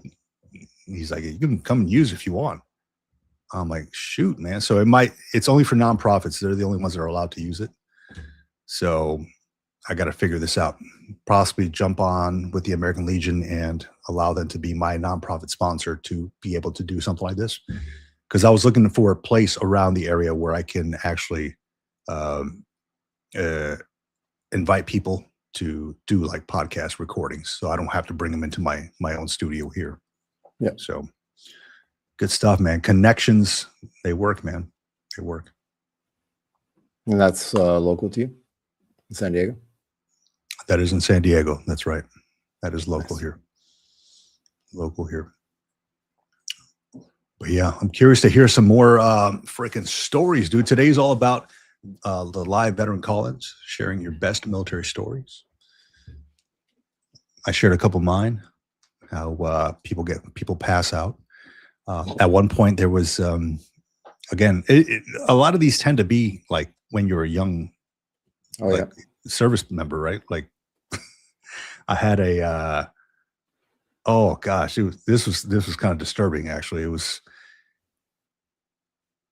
there was a rap at my door at approximately 10 p.m. I was playing PlayStation and my barracks room. And I wonder, like, everybody's in their rooms, like, who's knocking my door? Usually when you hear knocking your door like at 10 p.m. or something like that, like on a work night, it's not a good like, thing. hey, somebody, well, it's either not a good thing or, one of your buddies needs something, right? So I'm like, okay, here, rap my door. And I'm wondering, okay, who's that? Pause my game, go to the door, and I open it, and I see this lady standing there with like chow hall, mess hall, to-go trays, like those styrofoam trays. And I'm like, yeah, how can I help you? And she had her chow hall shirt on, like the contractor Sodexo. Yeah. She had her shirt on. How can I help you? And she's like, oh, is Steven here? I go, Steve, like, he's next door. She's like, oh, okay. So my next door barracks room neighbor was dating, or I don't know if he was dating this lady, but they were bringing him chow at night, food, dating the chow hall ladies. So that was not, it was a very disturbing time for us in the barracks.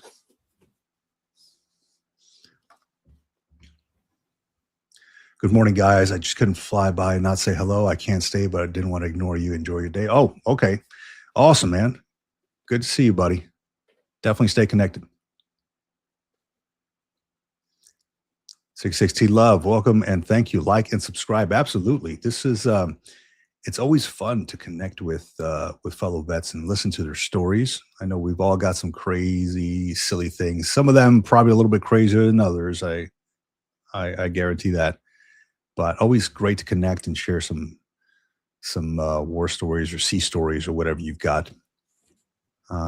Backwoods Law. I bet you Navy cop has some good stories from getting calls to the dependent housing areas. Yeah, those on-base housing areas can get kind of crazy. Yeah, especially overseas. Yeah, there was it was a preliminary inquiry done at one point, where an MP was just driving down and they found like this 1-year-old kid just like in his diapers, just kind of walking around on the sidewalk. And they're like, what the hell is going on? So the story was the mom took a nap. And it was like dusk, right? It was like already the sun was going down. The mom was like napping, and the father, who was like a young Marine, right? Was just gaming. He was just a gamer. He would come home and immediately go gaming, and that came about in the investigation. And didn't notice that the door was open. The kid walked out, and just like there's no gate or anything, right? You just walk out in this grassy area and then just sidewalk. So nobody's watching the kid, and this like little kid in a diaper just walking around on the sidewalk. Insane. Yeah, but these are the kind of things that happen, man. I mean, you got to be alert.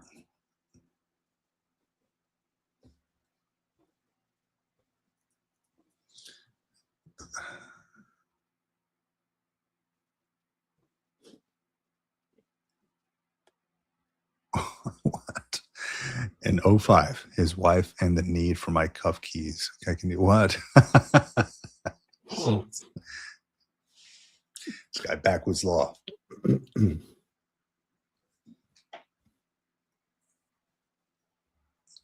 All right, what do we got? Who's got the best story in here? Let's see. We got I know Oliver Rust has some good stories. Him and his cowboy hat.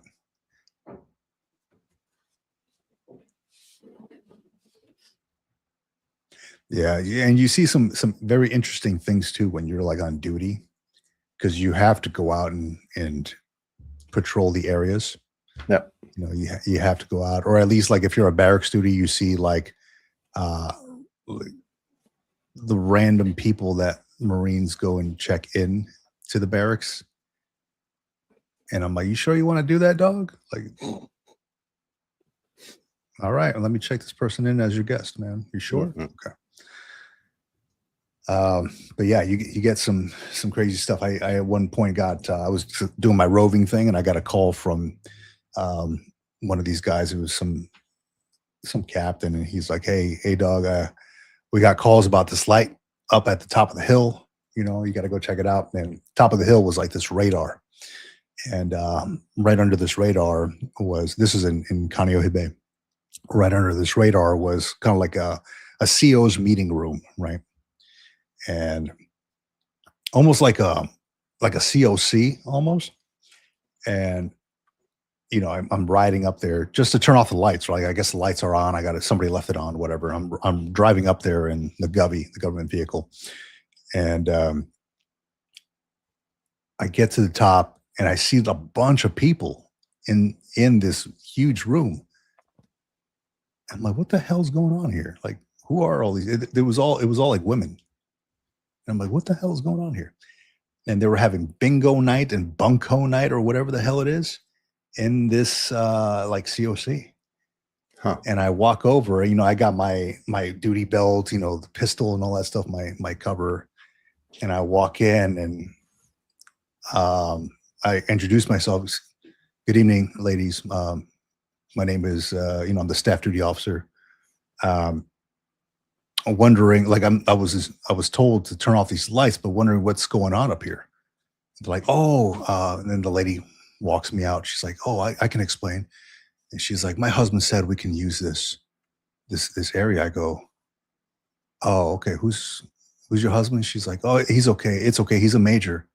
I'm like, that doesn't mean anything to me. Like, who is your husband? And before she gave me his name, she's like, is he going to get in trouble? I go, most likely.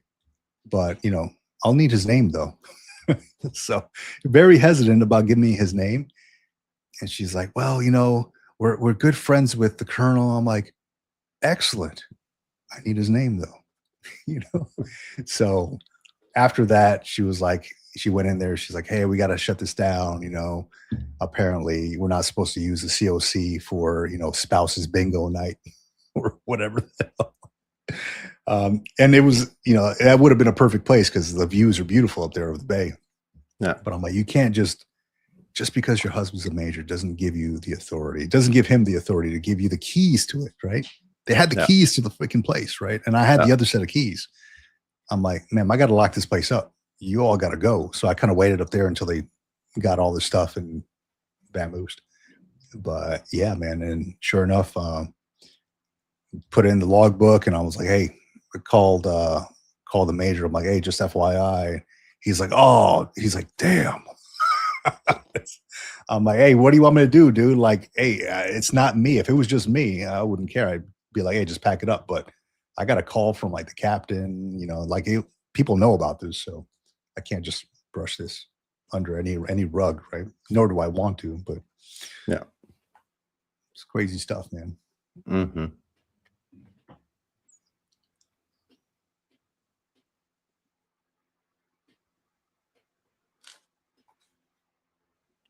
'19 back in Turkey, and that place was rocking and rolling. Yeah, Turkey's nice. I haven't actually get to stop in there besides stopping in the airport, but I've heard it's really, really nice. Istanbul, at least. I've been seeing some Turkey pop up on my YouTube as I start to explore different places that I may want to go to and travel to. Start looking at different places, and of course, then you get recommendations here and there and everywhere. So, been playing with some. I don't know if it's going to be Turkey and just areas around that, maybe around Europe. I'm not sure. Yeah.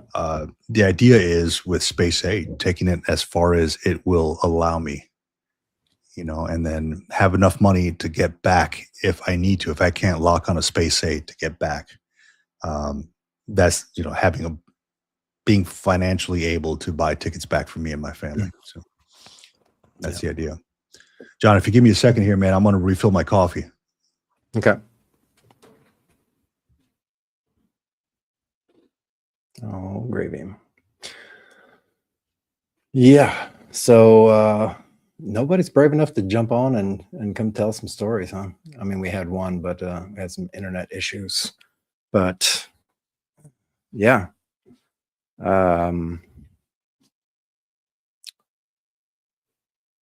Lots of crazy stories in the military. I was trying to actually log into VetTix and check on these tickets.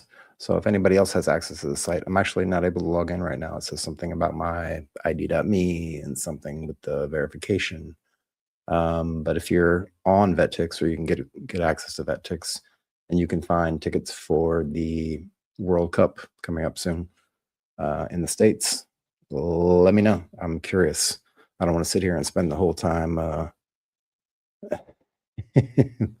So use a voice changer thing. I don't know. Don't want my voice recording giving up things. Yeah, I mean, if it's 20 or so years ago, I don't think anybody's going to mind. And there's only a few of us here, right? I mean, it's not like we're broadcasting to the whole entire internet or anything. Yeah, but if you can find some VetTix info for the World Cup, I would love to hear that if you've got access to it. I'm just not going to spend the whole podcast trying to get logged in and get through all the verifications and email and check this and do that. Whatever it is, I'll fix the problem later. They see with mine. Yeah, maybe. I mean, you could tell the story in the chat. Well, no, I wouldn't do that either. And I can relay it for you. But yeah, lots of crazy stories. Again, most of mine were probably involved alcohol and crazy things. Some of the craziest stories of things that I've seen in the military. Actually, a lot of the coolest stuff that I've seen actually was like downrange, like in Kuwait and Iraq, in those places in the sandbox, doing a lot of driving around the countries, doing a lot of flying around the countries, catching flights. One of my favorite events was flying back or flying through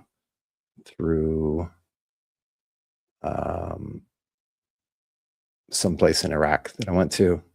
and I had my sea bag with me, and I was on the plane. It was a long flight because I had to catch a connection and then go somewhere else and then come back through. And eventually they touched down somewhere, and it was one of the, I guess the final spot where we're supposed to get off the plane. And I was sitting on the plane, I had my sea bag, and everybody else's sea bag was strapped to a pallet in the middle of the plane. And so when I finally woke up and looked what was going on, the pallet was gone. Everybody was off the plane. The tail of the plane was down. I walked off the back of the plane. I looked around. I saw the pallet. It was pretty much empty. There was nothing on it. And I stopped one of the guys and I was like, "Hey, where's everybody?" He's like, "Oh, were you on the plane?" I was like, "Yeah, I've been sitting there the whole time. I fell asleep and knocked out because I was tired." He's like, "Oh yeah, they took all the bags back to the site, and everybody cleared out. We put them all on a bus and got them out of here." So they basically left me on the flight line in the back of this C-130, just sleeping. It didn't wake me up, and they took all the bags and moved those out as well. So it was a lot of my gear. I spent about 3 weeks hunting through HR personnel and S1 people and trying to find my bags and hunt them down and where they went and which country they ended up in, and trying to recover that stuff. I did eventually, but yeah, some of the best experiences were overseas in the sandbox. They used to Same, call man. me- Same. They used to call me the Jeez. Rain Man for what? There's two ways that this thing can go. Let me see. The Rain Man. I would get a call to some routine thing to have and end up having to get CG for the division up to deal with what was actually happening. Happened way too many times. Still curious why they called you the Rain Man. Like, are we talking Dustin Hoffman Rain Man, or are we? That's What kind of that's Rain the Man? Rain Man that I know.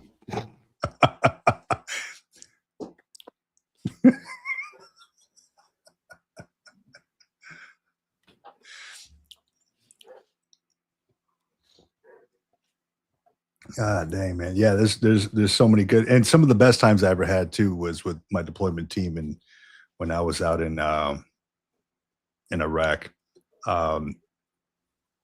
Yeah, we used to get into some crazy stuff, man, and some of the stuff I can't mention it, and I won't mention it here. But I will say that I gave mention to it during my retirement ceremony, and nobody knew what the hell I was talking about.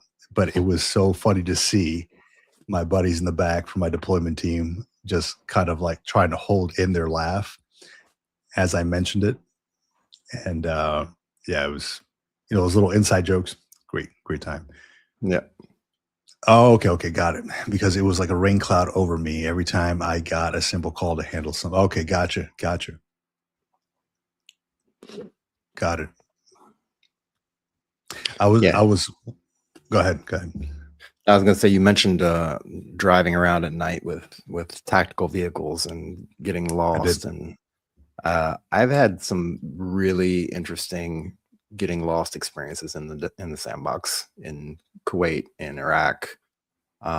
It's because those kind of situations, like if you go outside of the concertine wire in a deployed location like that, like in the sandbox, there's not a lot of road signs anywhere, and it's a lot of desert in a lot of places depending on where you're at, and not a lot of landmarks that you can actually use as like reference points. In some cases, I've been driving out in the desert for hours and hours on end trying to figure, and again trying to use something like a GPS there or whatever. It was hit or miss sometimes, but yeah, I've gotten the most loss I've ever gotten was also deployed in the middle of the desert in the middle of the night. Yeah. I'll tell you, we were at at one point we were attempting to make a barbecue pit while we were deployed, like with a barrel and all that stuff, right? So we stopped by the landfill with this truck that we had, and just to put parts in the back. Like maybe we can get like the CBs or something like that to weld all the stuff for us. Yep. So they usually we're good with all that. So while we were there, kind of scavenging through a bunch of crap at this landfill, a buddy of mine went off to the side to go look for more parts, and he found a family that was huddled inside this airplane part, like a hull, or I don't know, like a local family like a out there. fuselage. Yeah, something like that. Like he found this family, like he uncovered them, and he found this family kind of like huddled in there. And of course, we're like, yeah, we got to report this, right? So, kind of strange that I didn't see them, but he's like, dude, we got to go. Like, I found these people there. I'm like, oh shit. Well, let's get out of here then. And report this back, because I mean, we went out there. We didn't have a radio or anything like that. We were at the landfill was right there on the base, right towards the end of the base. Yeah. And funny enough, the landfill was named after some like Navy commander. I'm like, of all things, why would you have this landfill? Why would you name this after somebody? So it was kind of funny, but he got a little award for that because of course can't be having people like, I don't even know how they got on there. Like they had to have crossed the wire at some point.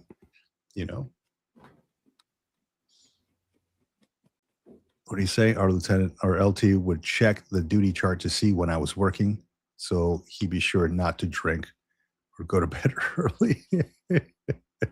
He knew you, man. He knew what you were about. Yeah. So I think we tried to get Brian on here to talk about his stuff, but AT&T was not being too good to his Wi-Fi there. They're throttling him like crazy. So I thought maybe we need to advertise this a little bit sooner than later, so that way we can get mass participation out here for folks who want to maybe share their story on the live stream. Even if you don't want to share your video, audio is fine. The thing is, it would probably sound better coming from your voice than just text. But happy that folks are. And you can do this if you need to hide your voice. There you go. What the hell is that? Is that a watch cap, dude? Yeah, man.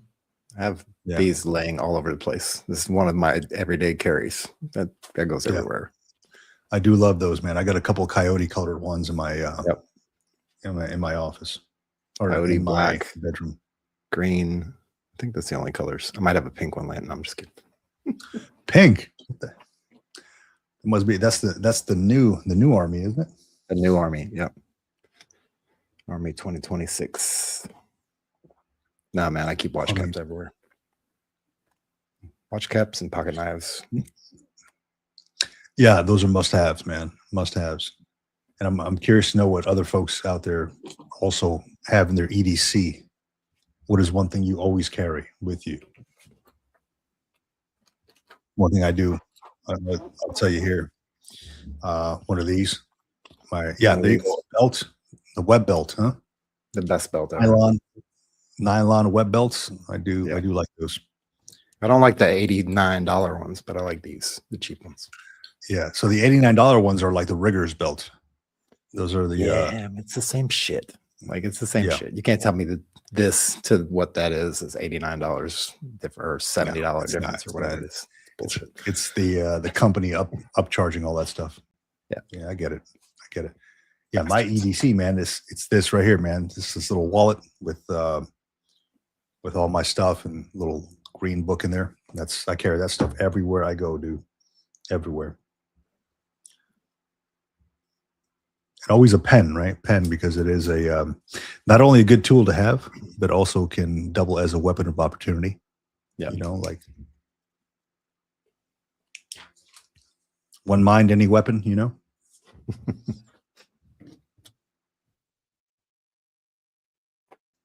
And a lighter.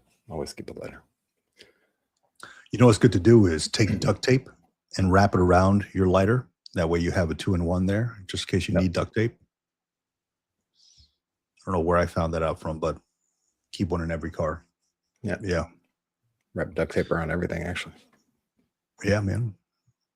It's a backwards law. Always have a knife. 99% of the time, my G21 always have the rigger's belt on too, and never know when you might have to hook up a line from a chopper, right?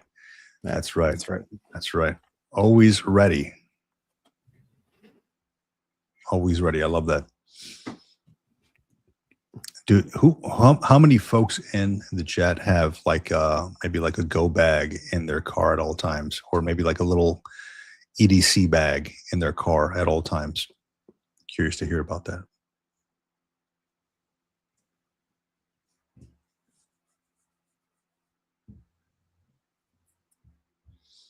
Yeah, and I know the knife, the pocket knife is always on me.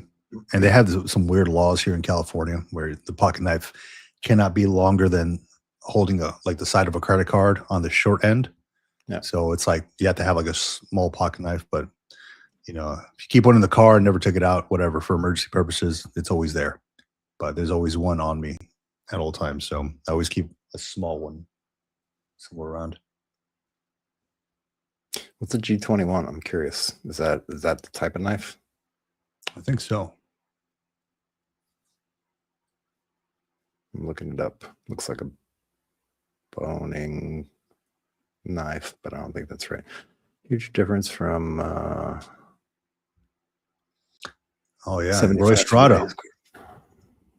First 4 years enlistment had 3 Article 15s and small infractions, but my leaders really looked after me. Sergeant Major brought me in and squared me away. Yep, same. I didn't have 3, but yeah, same. Yeah. So a lot of having come from the military justice world myself,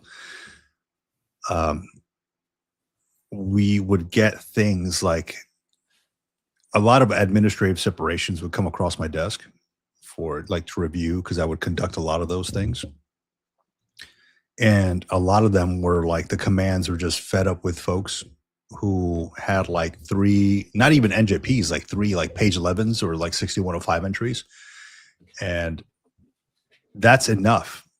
Three of those within one enlistment is enough to get somebody to an admin board in front of a panel of members to see if they are either retained or separated from the Marine Corps, or at least recommended to the CO, right? And up to the CG after that.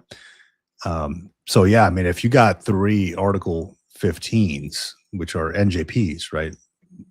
And that really means that your command's looking after you, because those are, even if they're for small infractions.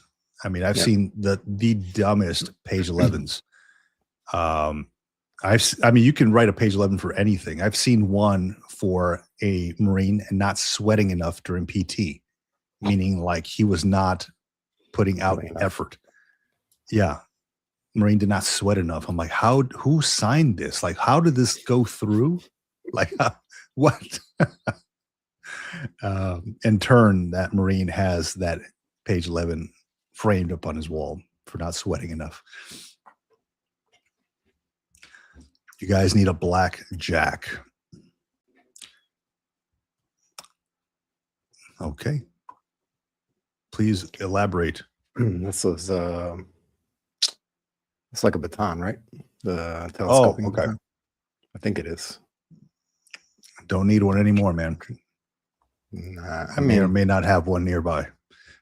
Let's check.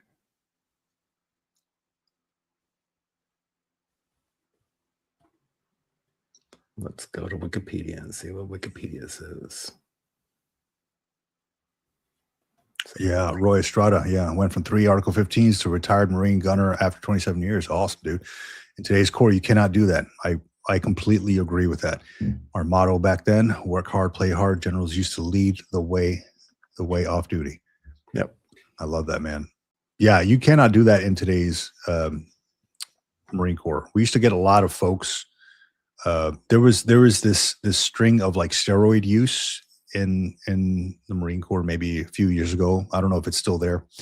At least it was in like California. And like these Marines would come in, they'd be jacked, right? They're on steroids. But their defense was that no, they want to be the best Marine that they could be, a model Marine. And the argument was, do model Marines use, anabolic steroids? Like, do they use, is there drug use to be a good Marine? Right. So that was the argument with that. But yeah, I mean, so a lot of them got retained because they were like, yeah, they just try to better themselves essentially. So it's crazy how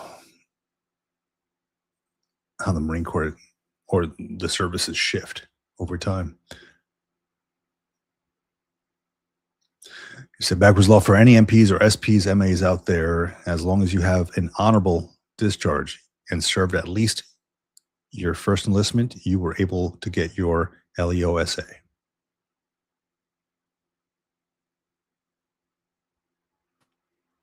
Yeah, a lot of the stuff now, like these days in the military, if you do something like dumb in your first enlistment, that stuff follows you, man. Yeah. Like a lot of times you cannot re-enlist. You cannot now, like before I got out, there was like this thing called boat spaces, right? There's only so many spaces within a certain MOS. And if you don't apply to it, or if you don't re-enlist in time to get your name on that boat space, you don't get that MOS. Right. And then they start looking at like your proficiency in conduct and whether or not they want to keep you around and things like that, so if you mess up, that can really affect your career.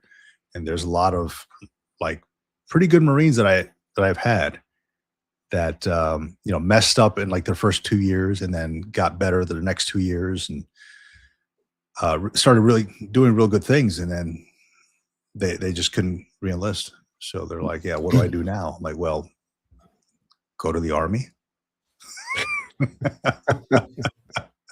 Go to the national. I don't know, man. Like, you got to get a job or go to the Army or something. A lot of them did go to the Army, right? And not saying that the Army's like, the secondhand type of thing, but I mean, it's more lenient.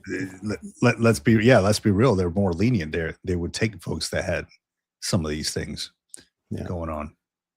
Yeah, and I mean, in the 90s, when I came up through the early 90s, mid 90s, it was also, as Roy had mentioned, it was also a little bit more lenient, and of course, that was the Army side of things. It's a culture of no fail, right? Everything has to be perfect, and you can't fail, or else you get the full extent of the judicial punishments for everything. And nowadays, especially, they just push it to the extreme because I don't know why, because they don't want to mentor people. I mean, if you're taking care of your troops and you're keeping an eye on them most of the time, 90% of the time, I would say, you're going to catch that stuff before it gets to the point where they're doing really stupid stuff. There's going to be exceptions to that, of course, but. Yeah, I never found it hard to do the leadership thing because I was blessed with a lot of folks who had their head on straight, but there was those ones and twos that like were, I don't want to call them like leadership. What do you call those? Not leadership failures. They were tough to lead because they pushed back so much and they just couldn't get right. It's like, I don't know how many times I have to tell you or lead you to this, right? And at some point, like you don't want to stop mentoring and leading, right? But at some point, it's like, man, is this guy ever going to get right, or is it just in his gene pool? I don't know. I like to do these like silly things, or like the finances, or just as Roy Strada here mentioned, like women skewed my judgment is what he said. I'm like, well, there's a lot of Marines that I worked with who had that as well. It's like, man, you got to sit down for those knee-to-knee conversations, with kneecap-to-kneecap conversations, right? Counselors, and let them know, hey, dog, like, let me tell you the right and wrong of life, and how this could affect your life here 10 years down the road, though you may not see it now. Let me explain. It's like kids that can't get right, like your own kids. So tough to do, man, but they're out there. They're the ones that will test you. Absolutely.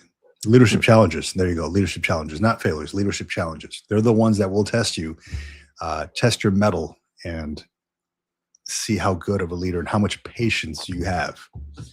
And yeah, they're tough to lead, those folks.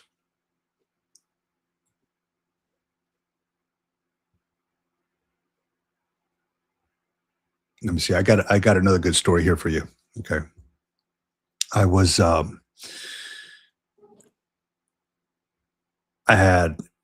looking through a cabinet at one point, and while I was probably in E3, and this freaking corporal that I had rolled a tennis ball.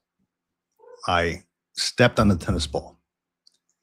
My finger pushed up against the cabinet, broke this finger. Mm-hmm. And at that exact same time, a first sergeant and a sergeant major walked in asking about an investigation.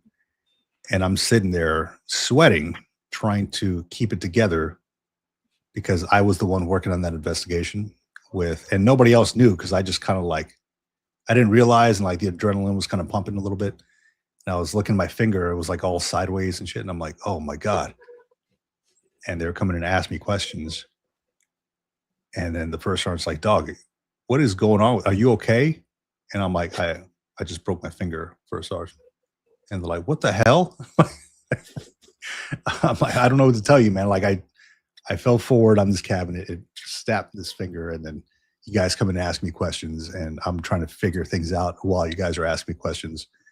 So if you just give me a minute, let me go to medical real quick, and I'll come and answer your questions. Oh man.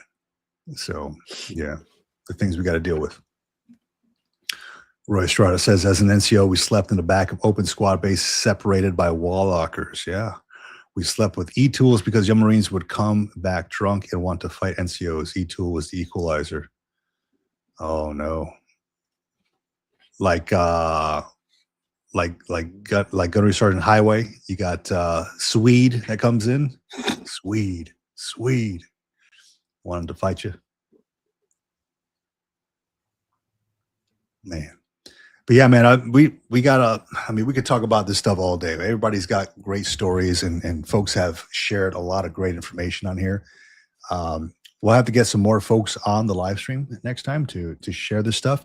I think it was like last week where I was speaking to this gentleman, Big Red, and he just had some freaking off the wall crazy stories. And I'll have to connect with this guy again. Can't recall. I think he was a Marine Master Sergeant, Marine Gunny. I'm not sure what he was, but some crazy off the wall stories. I told him, hey, pump the brakes, man. Let's wait until one of these days where we dedicate an entire show to this.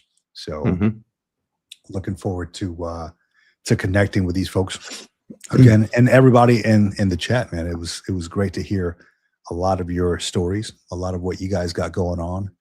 And it's fun to think back on this stuff, right?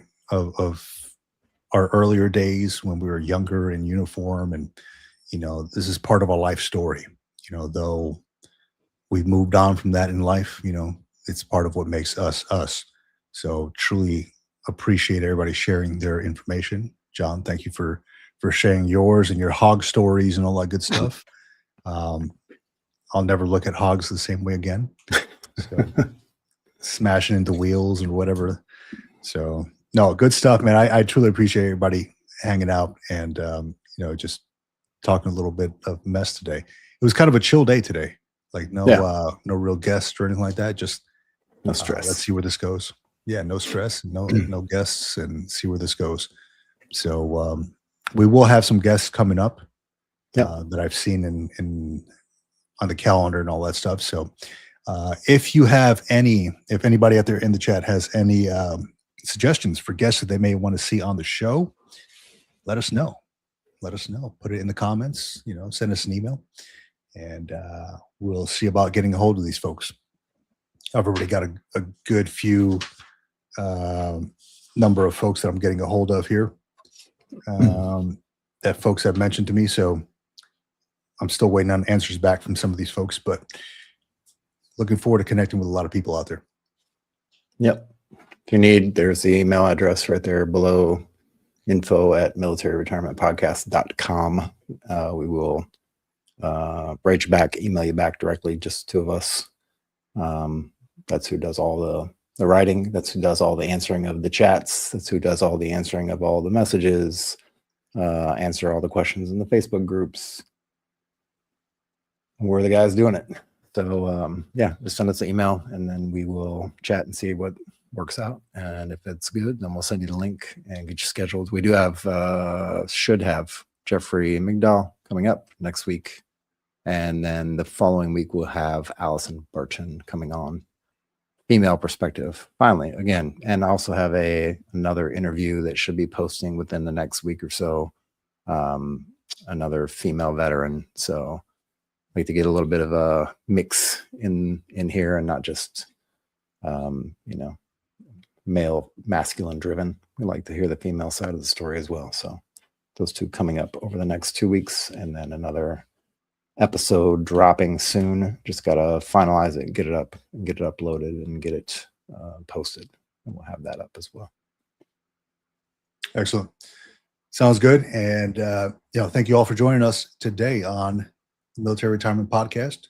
Catch us next Sunday on, again, Military Retirement Podcast. Catch us on Facebook on the Military Retirement Group. Catch me this week on the Green Logbook. I'll be dropping some more information on there. I'm doing this thing, John, where I'm uploading a short every day. I've uploaded a short every day with just a question of the day, because I have all these things written down. And I'm like, why am I the only one pondering about this? Let's see what other people think about this stuff. So just uploading a short question of the day, getting some good feedback on it. So looking forward to dropping a little bit more of that. So thanks all for hanging out with us and sharing your stories here on the Military Retirement Podcast. Until next week, we'll see you then out here. See you later out here.